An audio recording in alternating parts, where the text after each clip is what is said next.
கியாரா வணக்கம் and welcome to Mali's Bigg Boss review. இது day 76 December 22 ஒளிபரப்பான தமிழ் நிகழ்ச்சியின் விமர்சனம். பிரத்யேகமாக 4 விஷயங்களை பற்றி பேச போகிறேன். ஆரம்பிக்கும் போது ஒரு விஷயத்தை பற்றி கேட்குறாரு Vijay Sethupathi. And today for compared to yesterday's episode நீங்கள் பார்த்தீங்கன்னா அவரோட அவுட்ஃபிட் ரொம்ப நல்லா இருந்தது. So kudos to the team for that. அப்புறம் இரண்டாவது விஷாலோட கேப்டன்சி பற்றி பேச போகிறேன். முத்துக்குமரன் வந்து செஞ்சது சரியா தவறான்றதை பற்றி பேச போகிறேன்.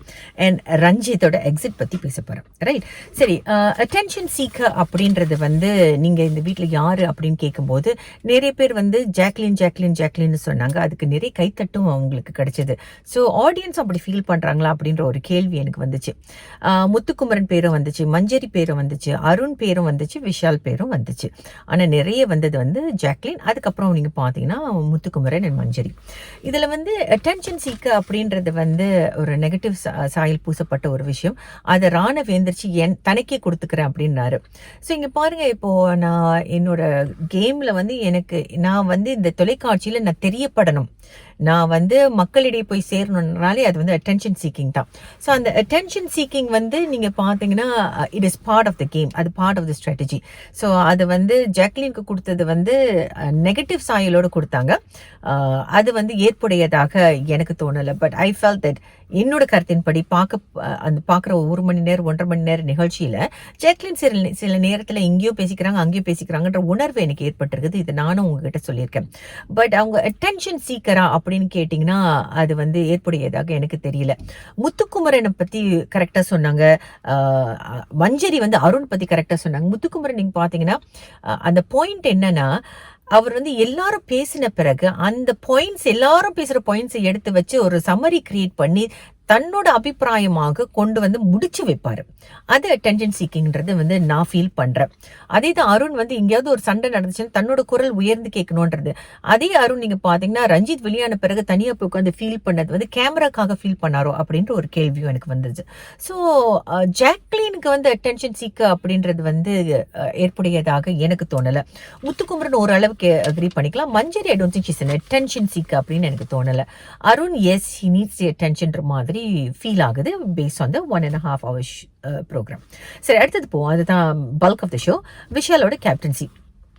ஸோ விஷாலோட கேப்டன்சி பற்றி எல்லாரும் சொல்கிற ஒரு விஷயம் என்னென்னா, அன்ஷிதாக்கு வந்து ரொம்ப பாரபட்சமாக அவர் நடந்துக்கிட்டாரு. அன்ஷிதாக்கு வந்து ஃபேவர் பண்ணார். ஆரம்பிக்கும் போது நல்லா ஆரம்பித்தார். நானே சொன்னேன், நிறைய இடங்களில் அவர் பேச வேண்டிய விஷயங்களை பேசினார், சரியான விஷயங்களை சொன்னார். நம்மளோட சேஃப்டி ரொம்ப முக்கியன்றதை வந்து வலியுறுத்தி சொன்னார். ஒருத்தவங்களுக்கு மூச்சு விட முடியல, கஷ்டப்படுறாங்க, அதிகமான வலி இருக்குன்னு சொன்னால் அந்த கேம் அங்கே நிறுத்துங்கன்னு சொல்லி நல்லா கொண்டு போனவர். அவருக்கு அங்கே ஏற்பட்ட பிரச்சனை என்னன்னு பார்த்தீங்கன்னா, காதல்னு சொல்ல முடியாது, அன்புன்னு சொல்ல முடியாது, நட்புன்னு சொல்ல முடியாது. அவருக்கும் அன்ஷிதாக்கும் இருக்கிற அந்த உறவு அவரோட முன்னேற்றத்திற்கு மிகப்பெரிய ஒரு தடைக்கல்லாக இருக்குதுன்றது வந்து இதுலேருந்து நமக்கு தெளிவாக தெரியுது. ஸோ இந்த அன்பு, இந்த நட்பு, அது எல்லாமே அதுக்கு அப்பாற்பட்டு என்னென்னா, ஒரு ஆணுக்கும் பெண்ணுக்கும் இது வந்து நீங்கள் வந்து நிறைய இடங்களையும் பார்த்துருக்கலாம். சில நேரங்களில் ஆஃபீஸில் கூட பார்த்துருக்கலாம். சில நேரத்தில் வந்து ரொம்ப பவர்ஃபுல்லாக ஒரு ஆஃபீஸில் வந்து மேல் அதிகாரியாக இருக்கிறவர் வந்து பாரபட்சம் காட்டி தன்னுடைய பதவியிலிருந்து விலகினது நான் என்னோட வாழ்க்கையில நான் பார்த்திருக்கிறேன். ஸோ இந்த பாசம், இந்த அன்பு, இது எல்லாமே வந்து ஒரு தன்னுடைய குடும்பத்தை அதை தாண்டி, ஐ டோன்ட் நோ, விஷாலுக்கு வெளியில் கேர்ள் ஃப்ரெண்ட் இருக்கிற மாதிரி உங்கள நிறைய பேர் எனக்கு சொல்றீங்க. அதுக்கு எல்லாத்துக்கும் அப்பாற்பட்டு இந்த நட்பு, இந்த அன்பு, இந்த லவ், இந்த காதல், என்ன வார்த்தைகள் அவர் பயன்படுத்தினாலும் அது வந்து அவரோட வளர்ச்சிக்கு தடங்களா இருக்குது. அவர் வந்து தர்ஷிகாவோட பண்ணதான் தவறு. தர்ஷிகாவுக்கு மேல வந்து அன்ஷிதா மேல அன்பு வச்சிருக்காருன்றதும் உண்மை. ஆனா அது வந்து நட்பா அப்படின்றது நம்மளால ஏத்துக்க முடியல. காதல்னா அவர் இல்லைன்றாரு. அது என்ன அன்பு அப்படின்றது, பாசம் என்னன்றது வந்து புரியாத ஒரு புதிராக இருக்குது. அவங்க இருவருக்கும் இடையில இருக்கிற அந்த உறவு தான் அவரை வந்து வீழ்த்துது அப்படின்றது தான் விஷயம். இது வந்து நிறைய நேரங்கள்ல நீங்க பாத்தீங்கன்னா, ஆணாக இருக்கட்டும் பெண்ணாக இருக்கட்டும், நம்ம வந்து இந்த பாயஸ்னஸ், ஒருத்தவங்க மேல அதீத அன்பு காட்டும் போது அந்த அன்பு வந்து என்ன ஆகுதுன்னா நம்மளோட வளர்ச்சிக்கு வந்து தடங்களாக இருக்கிறதும் நம்மளால உணர முடியுது, நம்ம கண்கூடாகவும் பார்க்குறோம். ஸோ இது வந்து அன்ஷிதா எந்திரிச்சு கேப்டன்சி டாஸ்க்கை பற்றி நீங்கள் சொல்லுங்கன்னு சொல்லும்போது அன்ஷிதா எந்திரிச்சு விஷால் இப்படி விஷால் அப்படி இது நமக்கு இடையில இருந்த நட்பு அப்படி கிடையாது அப்படின்றதெல்லாம் அவங்க பேசும்போது விஜய் சேதுபதி செமையா சொல்வார். இங்கே பாருங்க, இது வந்து விஜய் விஷால் வந்து அவர் தற்காத்து பேசிப்பாரு, நீங்க கேப்டன்சியை பற்றி மட்டும் பேசுங்க அப்படின்றது சொல்வார். ஸோ என்ன ஆயிடுதுன்னா இந்த உறவில் வந்து she becomes his mouthpiece and he becomes her mouthpiece. இது வந்து ரொம்ப தவறாக இருக்குது. அதனால வந்து நிறைய நேரங்கள் நீங்கள் பார்த்தீங்கன்னா விஷாலும் மற்றவங்களெல்லாம் அடக்கி அன்ஷிதா நீ பேசுன்னு சொல்றது, அசின்னு கூப்பிடுறது, இதெல்லாம் வந்து ஓகே, அது அவங்க வீட்டில் அவங்க குட்டி பெட்னையும் வச்சு பேசிக்கிறாங்க, தட்ஸ் ஓகே. பட் கடைசியில் நீங்கள் பார்த்தீங்கன்னா விஷால் துவண்டு போயிடுறாரு. அந்த கட்டத்திலையும் விஜய் சேதுபதி சொல்வார், இங்கே பாருங்க, இமோஷன்ஸை வந்து கண்ட்ரோல் பண்ணுங்க, இமோஷன்ஸை வந்து வச்சு விழுந்து போயிடாதீங்க அப்படின்றது வந்து ஒரு பியூட்டிஃபுல்லான ஹிண்ட் வந்து அவர் கொடுப்பாரு. ஒரு மோட்டிவேஷனாகவும் அவர் சொல்வார். அது வந்து 2 வகையாக பார்க்கலாம். மோட்டிவேட் பண்ணுறாரு, இந்த மாதிரி ஒரு இன்சிடென்ட் நடந்துச்சு, எல்லாரும் உனக்கு எதிராக இந்த மாதிரி சொல்றாங்களேன்றது கவலைப்படாதுன்றது ஒன்று. இன்னொன்று வந்து இமோஷன்ஸ்னால நீ வீழ்த்தப்படுற அப்படின்றதையும் வந்து அவர் சொல்றாரு. ஆக்சுவலி இமோஷன்ஸால விஷாலால வீழ்த்தப்பட்டது வந்து தர்ஷிகா. இப்போ தர்ஷிகா அந்த ப்ரோக்ராம் பார்த்தாங்கன்னா என்ன ஃபீல் பண்ணுவாங்கன்னு தெரிஞ்சுக்கிறதுக்கு ஆவலாக இருக்கிறேன். பட் இப்போ வந்து அன்ஷிதாவோட இந்த ஒரு ட்ராக் போகுது. அதுக்கப்புறம் தான் வந்து அவரோட பாசிட்டிவ்லாம் கேட்குறாங்க. சரி, ரொம்ப துவண்டு போயிட்டாரு. அண்ட் விஜய் டிவி டீம் வந்து I think they want to motivate him and அவருக்கு ஆறுதல் காட்டணுன்றதுக்காக வந்து பாசிட்டிவ்ஸை திரும்ப பிரேக் போயிட்டு வந்து அவருக்கு பேசினாருன்ற மாதிரி இருந்துச்சு.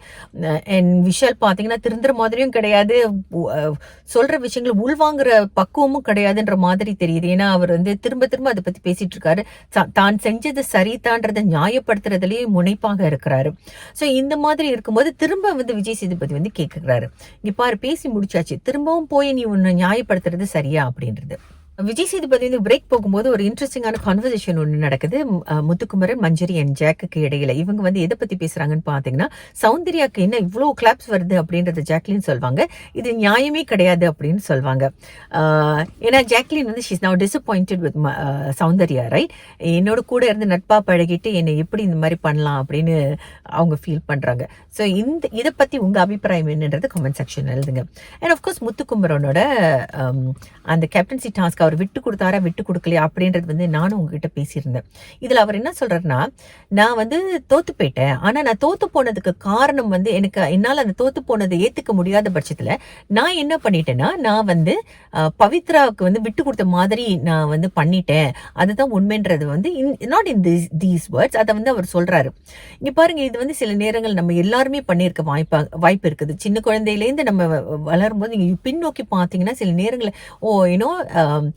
we don't want to lose face-னு வந்து சிங்கப்பூர்ல எல்லாம் சொல்லுவாங்க. நம்ம வந்து தோத்து போயிட்டாரு அப்படின்ற ஒரு எண்ணம் இருந்தாலும் கூட, ஐயோ இப்ப எனக்கு வந்து என்ன இப்படி தோத்து போயிட்டுமா, அதுவும் பவித்ரா கிட்ட தோத்து போயிட்டுமா அப்படின்ற கேள்விகள் அவர் மனசுல எழுந்திருக்கலாம். உடனே வந்து தன்னை வந்து பெருந்தன்மையோட காட்டிக்கிறதுக்காக அந்த மாதிரி ஒரு பொய்யை சொல்லிட்டாரு, ரைட்? அந்த பொய்யை வந்து அவர் வந்து ஏன் வார இறுதி வரைக்கும் வெயிட் பண்ணி சரி பண்ணாருன்றது ஒரு கேள்விக்குறியா இருக்குது. Muthukumaran is a smart guy.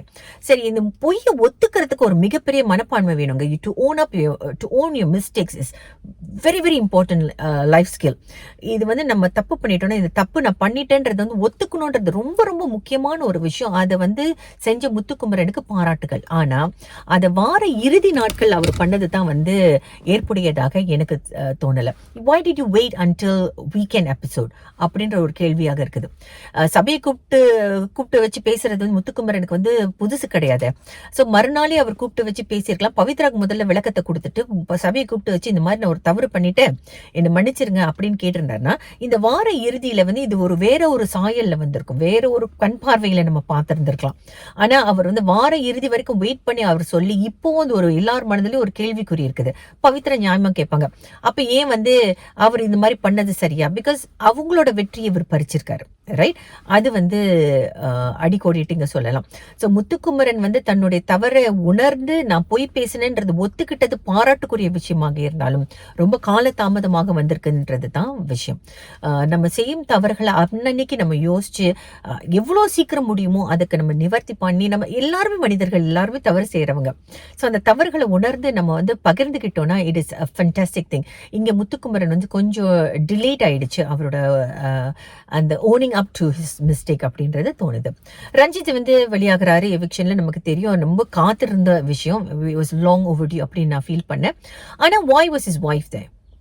ஏன் வந்து ஒருத்தவங்க வந்து இவிக்ட் ஆகுறாங்கன்னா, இப்போ அந்த இவிக்ட் ஆன பிறகு தான் வந்து குடும்பத்துக்கே சொல்வாங்க.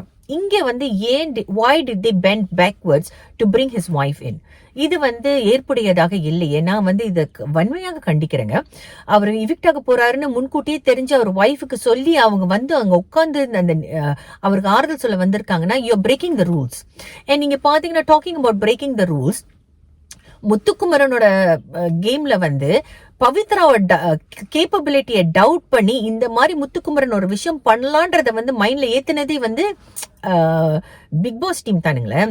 அவர் முடிஞ்சிருச்சு, அவங்க தான் வெற்றி ஆல்ரெடி சொல்லி வெளியான பிறகு இது நியாயம் நீங்க நினைக்கிறீங்களான்னு பவித்ரா கிட்ட வந்து பிக் பாஸ் பாய்ஸ் கேள்வி கேட்டது வந்து சரியில்லை. ஸோ அவங்க அந்த கேம் விளையாடுறாங்க. அண்ட் அவங்களுக்கு யார் பிடிச்சிருக்கு பிடிக்கலன்றதுக்கு ஏத்த மாதிரி தான் விஷயங்கள் பண்றாங்களோ அப்படின்ற ஒரு எண்ணம் எழுது. ஏன்னா ரஞ்சித் எவிக்ஷனுக்கு பிரியாராமன் எதுக்காக வந்து உட்காரணும்? why did they inform her? when did they inform her? அவங்க வந்து மேக்கப்லாம் போட்டு ஃபுல் ட்ரெஸ்ல வந்திருக்காங்க. ஸோ உடனே வந்திருக்க வாய்ப்பு இல்லையே. ஸோ அவங்க வந்து ஆடிட் க்ளோஸ் பண்ண உடனே அவங்களுக்கு இன்ஃபர்மேஷன் போயிருக்கும். தென் so how do you leak out this information? So that is not right, right? So are they playing an ethical game அப்படின்ற ஒரு கேள்வியாக இருக்குது. இது தான் நேற்று நிகழ்ச்சியின் ரிவ்யூ. மீண்டும் நாளை சந்திப்போம். நன்றி, வணக்கம்.